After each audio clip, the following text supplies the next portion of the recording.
Welcome back, baseball fans, to the elimination video for the Pittsburgh Pirates. The #1 seed in the National League got upset in the divisional round by a hungry Atlanta Brave team who had some explosive offense and good relief pitching, and it was just enough to beat the Pirates 3-1. But it was a really great year for the Pirates as they changed their format a little bit. 33 baseball games, they scored 200 runs, so no crying about that, and they only gave up 162.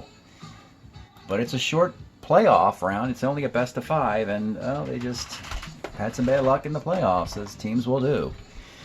You have to look at the very top of this for a remarkable year, and the reason why the Pirates got the #1 seed. Willie Stargell, an incredible 431, 53 hits in 33 games, 18 homers, 58 RBI.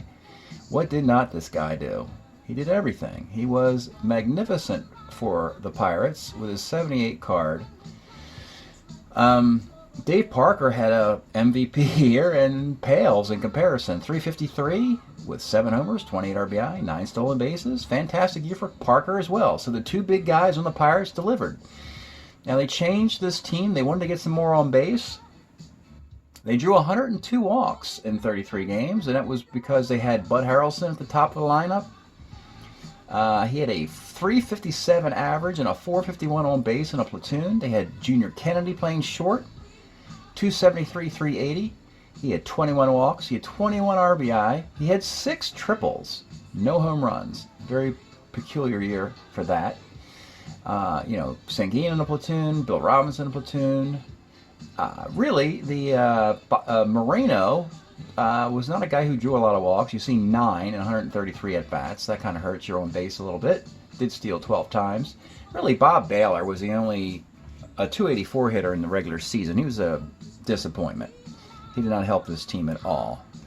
So he hurt this offense. It hit 296. And when you go to the pitching, you got to start at your Cy Young winner, and a surprising move was Jim Bibby, who was 7-0, but in the playoffs, he got lit up by the Braves in that one loss. That raised his ERA. That was around 2.5 to 357. So a tough finish for Jim Bibby in an otherwise masterful season. The bullpen was amazing. Grabowski, Enrique Romo, Tekulve, and Sparky Lau were undefeated with 11 saves. The starting pitching really was the Achilles heel, as Candelaria was 2-6, Buddy Solomon was 1-4. Really was terrible. Bruce Keeson had a nice performance in a playoff win, but his ERA for the year is high. So hard to figure out what the Pirates do moving forward. We know that as long as Stargell and Parker are here, they can contend for a series. They need a little bit more help. I look at this offense, and it's not necessarily Pittsburgh players. A lot of imported players here. The decision to bring in on-base percentage worked for 200 runs in 33 games. You can't argue with that. But let's see what the Pirates are doing moving forward. They got to pull their 878 guys out of the box, and it'll be 8 of these guys will come out.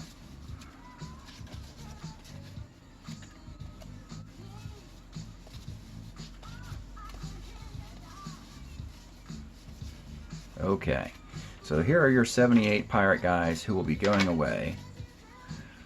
And oh boy, yeah, they got to make, well, they got one more crack at winning a World Series with that 79 team, and 2 of those players are represented here, if not more. So they're gonna have an interesting year of finding who are going to be the 3rd and 4th keepers. This is who they bring back, and it's a lot of pitching. It's 6-6, so it's one of the first times where we have seen only one of the Jim Bibby. Turn him over here. There we go. So 6 hitters and 6 pitchers are coming back. Most of the league is bringing back a ton of hitting. Pittsburgh's bringing back a ton of pitching, for better or worse. So they have Ed Ott, Cerna as a second baseman. Harrelson is at the end of his career here, he can't play defensively anymore, but he does have a lot of on base against righties in a year with Texas and the Rangers and 272 average. Here was a disappointing Bob Baylor card, but it really hits pretty well. It's a 284 card. Utility player with walks. It didn't work out. Marino in center and Bill Robinson mostly contributing against lefties. That's your 6 offensive players. Obviously, these are role players. They get the big guns, have to be renewed. Your pitching staff, though, you do have, well, you got your rotation coming back, for better or worse. We just said how they struggled. So Bibby got the Cy Young with a remarkable run with this card. Candelaria really struggles with this card. It was 14-9 in the year of 79, you see. But he gives up a lot of home runs, 25 of them in 200 innings. Keeson won a playoff game, but he's a starter 6, vulnerable to lefties a little bit there. And Buddy Solomon, same as sort of like Keeson, also a starter 6. These starter 6s put a lot of burden on the bullpen. You see 3 of them. But Tekulve and Sparky Lyle are at the back end. Lyle did a nice job as Tekulve did. But Romo and Mr. Robowski are no longer here. So that is your Pirates. So let's see what happens with those 8 guys from 1978. Okay, let's take a look and see what the Pirates do with these 78 players. They're going to begin with Dale Berra, who played third base in a platoon. 10-year career for Dale. 78, he did 207, but the platoon was opportunistic, so that's why he played. And for the next 4 years, well, 82, he is your starter for the Pirates at age 25. And you could say he was too young here. But at age 25, he plays a full year. In 82, it's 263. Not bad at all. So he could use that Pirate card. For now, let's make him a keeper because of that card. Nothing flashy there, of course, but he is a Pirate the whole time. That's one reason to keep him. And again, he could always be a utility player if you don't want to start him. Next player is Vic Davalillo. So he had a nice career as a pinch hitter. Look how old that photograph is for him. Long career from 63, and he played all the way to 79 and 80. So the 78 card was used as a pinch hitter. I don't believe the 79 card exists with 29 at-bats for the Dodgers. We can take a peek at that by going to the Super D site and seeing if there is a 79 card for him with the Dodgers. And don't see him here. I don't think they made that card. Dodgers, no they didn't, and he's not an extra player. So his career is over. Vic Davalillo. Alright, not a great start. Alright, Junior Kennedy. What a fun year this was. It was, 1 year in the timeline where his on-base percentage was very advantageous. He also, like Dale Berra, they have maybe too many of those kind of guys. Utility player, versatile player. Was a Red and a Cub, but in 78 had a 381 on-base percentage, and you saw in the games that I played with the Pirates this year and also in the wild card, he did a fine job. From this point on, he does the same kind of thing, folks.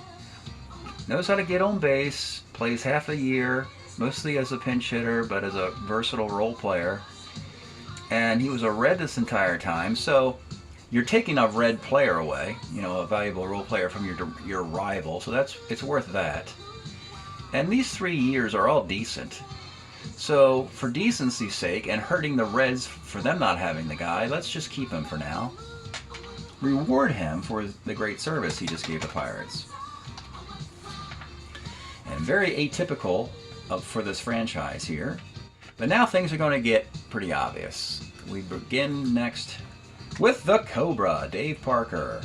No drop-off whatsoever for Dave. 78 card was an MVP. Yeah, it was. 334, 338 prior to that. We're going to start selling down to close to 300 now, but he's still at 900 with the OPS. No brainer, the Cobra continues in Pittsburgh, and he will do that through 83. And then he may or may not go to the Reds. We'll see how that plays out later on and years from now. But anyway, yeah, Dave Parker is a keeper. Next up, Manny Sanguillen. I think he continues all the way through 80, and they make that 80 card, I believe. But the key is going to be, do they have a waiver card for the 79 one? You have to have a card in year 1 for waivers. Otherwise, if this card doesn't exist, he has to go in retirement. He can come out of retirement with his 80 card, though neither are particularly amazing. So let's see if he left Pittsburgh for 77 to go to the A's, just to be their everyday catcher because they didn't have one. And he returned to Pittsburgh as a role player.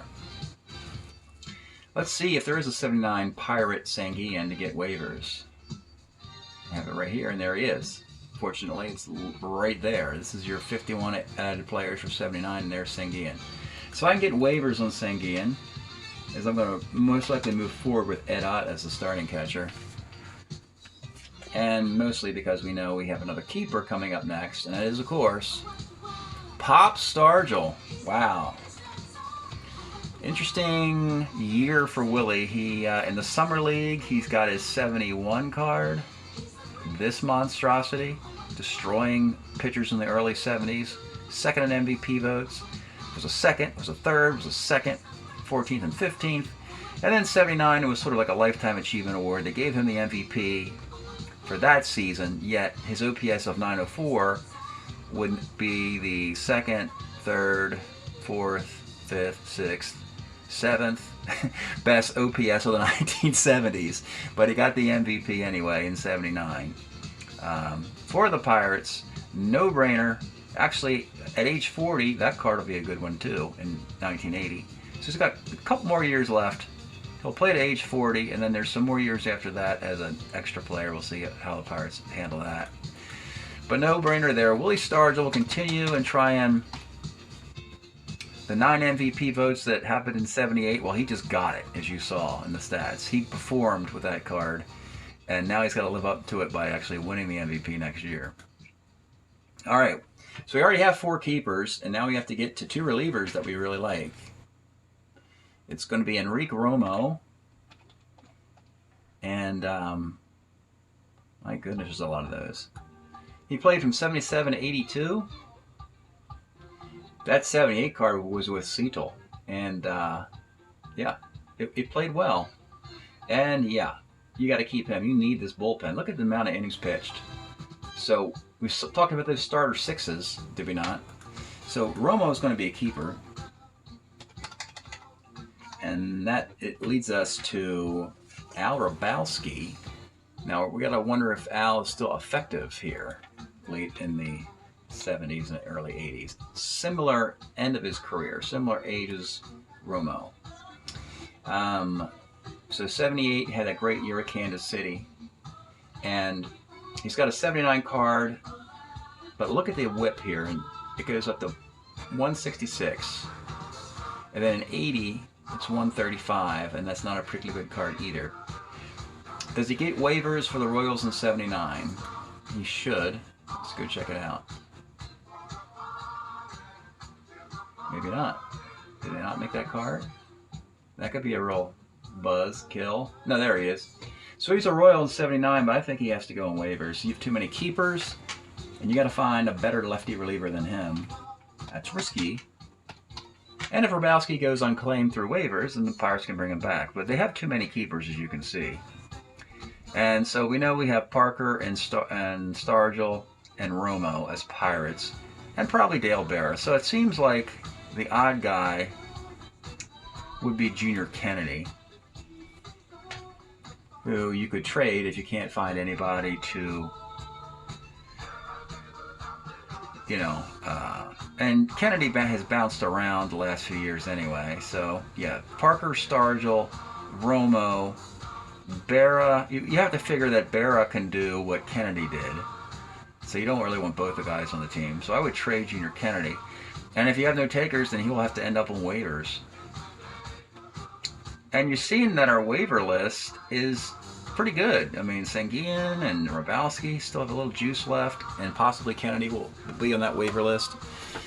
So, interesting, if I go up, I'm going to go up to the top of this right now for you folks to show you cumulative results. So right here, this adds up your keepers, waivers, retires. So you want 128, 64, and 64. Thus far in the postseason, we're up to 144 keepers, which is a plus 16. And of that, those 16 guys, 3 of them need to go on waivers and 13 need to go in retirement. That's fantastic news. That means we're going to have a very nice waiver pool, and some guys on the retirement list are going to come out of retirement. Now, obviously, what happens is the 16 keepers migrate to waivers, and then these waiver guys migrate to retirement as far as talent goes. But that's good for the league. That means that the draft will have some good players available to everybody on the waiver list. That's it today for eliminating the Pittsburgh Pirates, a #1 seed in the National League. Unfortunately, they go one and done. They waste the brilliant year of Willie Stargell. That's a shame. Thanks for checking this out, and we'll see you next time.